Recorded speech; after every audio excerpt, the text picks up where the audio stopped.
Everyone, welcome to Crypto Snow, where we bridge the gap between traditional finance and crypto investing. My name's Jeff, and I'm excited to tell you about a new lending protocol that I came across this past week that I think is going to take the market by storm. This is a very intelligently designed platform that allows Uniswap LP tokens to be used as collateral for borrowing. It's an entirely new approach to the lending market, which historically has disallowed using LP tokens as collateral due to the risk of cascading liquidations. But this product has found a rather clever solution to this problem and has the potential to completely disrupt the crypto lending market.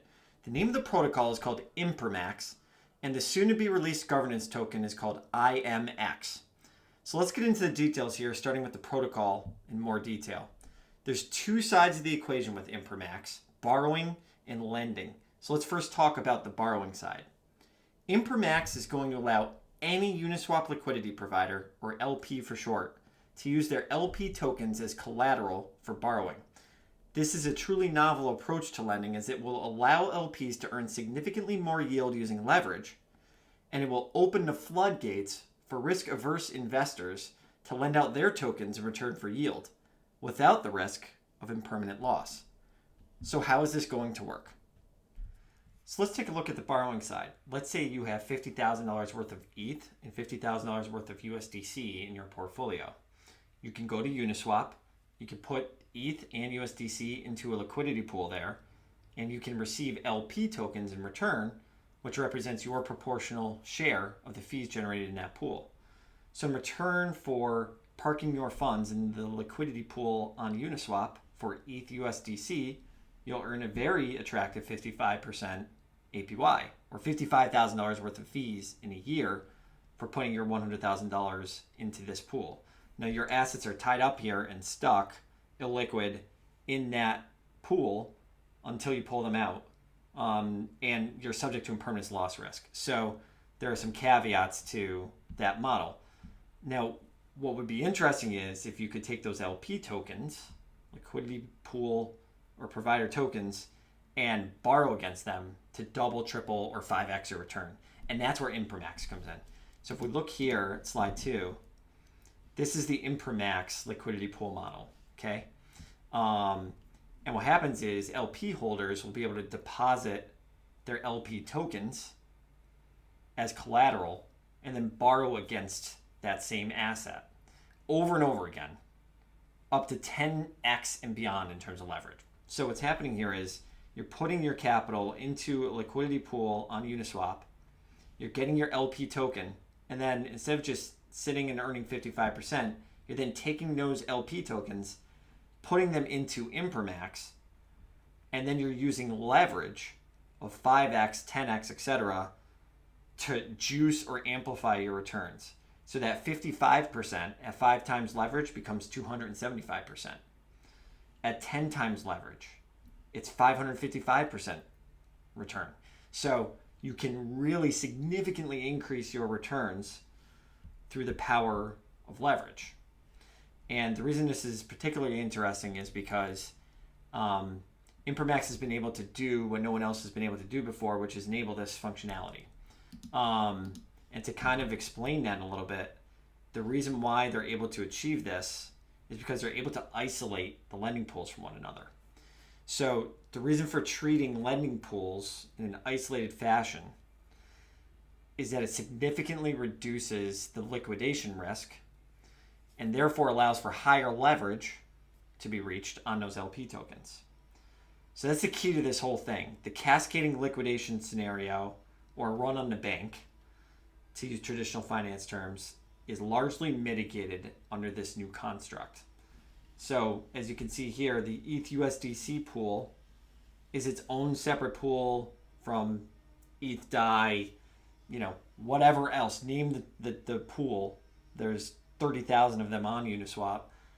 They're all separate from one another. So if there's some reason one of these has some sort of liquidation risk, etc., this won't impact other pools. And so that's the key to this whole thing. And by allowing that to happen, we're able to unlock a significant amount of liquidity on the lending side that otherwise wouldn't have been able to happen.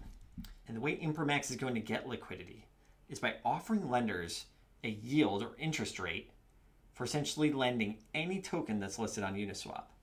Let me say that again. Any token you own that's listed on Uniswap can be lent out on Impermax for a return. This means that billions of dollars of capital that's sitting on the sidelines collecting dust in wallets because it can't be used can now be put to work and earn yield. And this is critical because this liquidity is what powers the whole Impermax ecosystem. All of those assets are then backed by LP tokens, and it just keeps going where they purchase more LP tokens backed by those particular digital assets in that pool. Okay? To use an illustrative example, let's say you own $50,000 worth of comp tokens in your wallet. You can then lend out that $50,000 of comp into the ETH comp pool on Impermax and earn a 10% yield, for example, just by having owned those tokens and put them into this protocol. The comp tokens are then they're isolated to this ETH comp pool, which means that there's no cascading liquidation risk and all those types of things. So your risk is very low and you get an attractive yield. And then this is what facilitates the ability to purchase more LP tokens, which are then leveraged by the LP token providers who are borrowing and trying to compound their returns at 5x or 10x, etc. So this is exactly how this model works, and it's just going to allow for billions of dollars of capital that's sitting idle on the sidelines to come into this lending market and just really flip things on its head. Now, I want to spend a little time talking about the IMX token itself. This will be a fixed supply governance token with voting rights on things like interest rates, fees, and the distribution of protocol earnings. In many ways, it's very similar to a Uniswap or a compound token. It's a standard governance token. And the reason this is attractive is because Impermax is going to generate a ton of fees from the lending and borrowing activity on the protocol. To put this into context, for each loan payment, 80% of the interest income will go to lenders, and the remaining 20% will go to the protocol.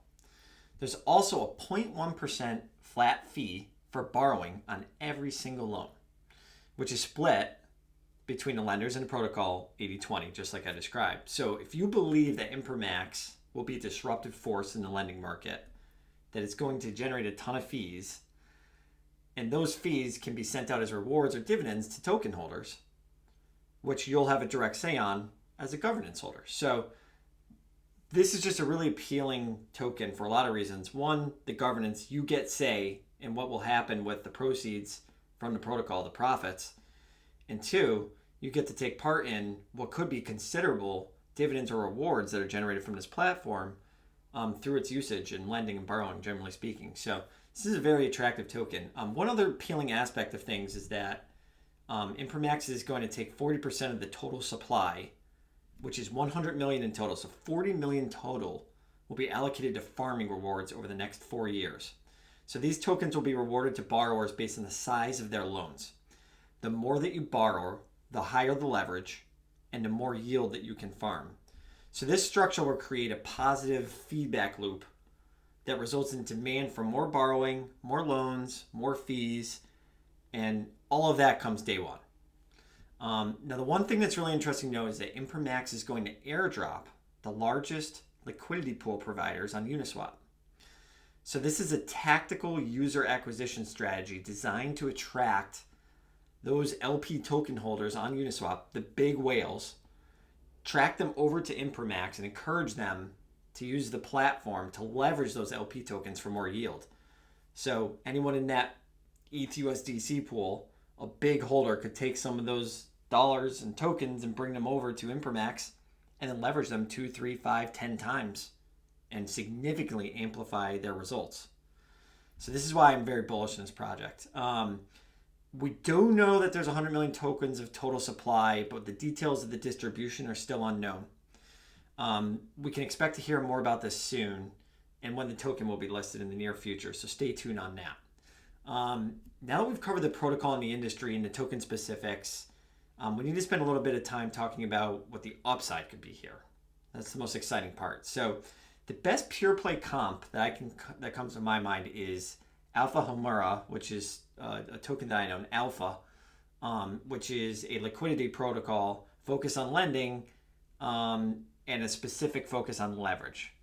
So let's talk a little bit more about that. So over here at DeFi Pulse, which is a website tracking total value locked, a key metric for the DeFi industry in terms of productivity and economic growth. If you scroll down here, you can see there's $38 billion of total value locked in the DeFi industry. And if you tap on this lending categorization button here, you'll see the different lending protocols, Maker, Aave, Compound being the largest, who make up almost all of that 16 billion. What I wanted to point out was Alpha Homora at 715 million. We can get a great blueprint for what Impermax could look like by looking at Alpha. So if you look over here at Alpha, the total value locked back in early October when they went live, which I think was October 7th or 8th, was $6,000. It then peaked at $1.25 billion, not but 4 months later. So we're talking extraordinary growth. Why did that happen? How did they get that much capital into their protocol? They used the power of leverage. They allowed token holders to use leverage to juice their returns by 2 to 3x. It was sort of that first concept to really adapt this in a sophisticated way, and that attracted a significant amount of capital. And so when we look at Impermax, we're doing something very similar where we're offering leverage to users. However, we're offering leverage of 10 times or more by using LP tokens. That's the key. And so it's such a differentiated approach that I believe just that alone is enough to attract similar, if not more, value locked to Impermax. When you throw in the lending aspect of this, where a user can take any asset that they own and lend and earn an interest rate, I mean, that's going to take this to the next level. So this is why I think there's such a great opportunity, and no better place to look than the price of Alpha as an analog, right? So let's look at Alpha. If you can look back here to when they first went live, right? I mean, a month after they went live, the token was had a market cap of less than $5 million a month after they went live, okay? So I know for a fact that it was much lower than that when it first launched. And you can see where it peaked here just about a month ago, $467 million, just a huge market cap on a circulating supply basis. The price of the token peaked at $3, almost close to $3 here, and that's relative to a 3-cent listing price. Okay, so Alpha listed at 3 cents, almost did a 100x in 4 months, okay, using leveraged returns. Impermax is doing the same thing, but 10 times leverage and using a unique approach with LP tokens that's, even more sophisticated than what we see here with Alpha. So I very much think you can argue that the return is well in excess of 100x. 100x is FUD for Impermax. The real opportunity here is well beyond that. And I think that is what really excites me. Well, that's all I've got today. Thanks for listening in. If you liked what you saw, make sure to smash the like button and hit subscribe for future updates and new ideas. Thanks.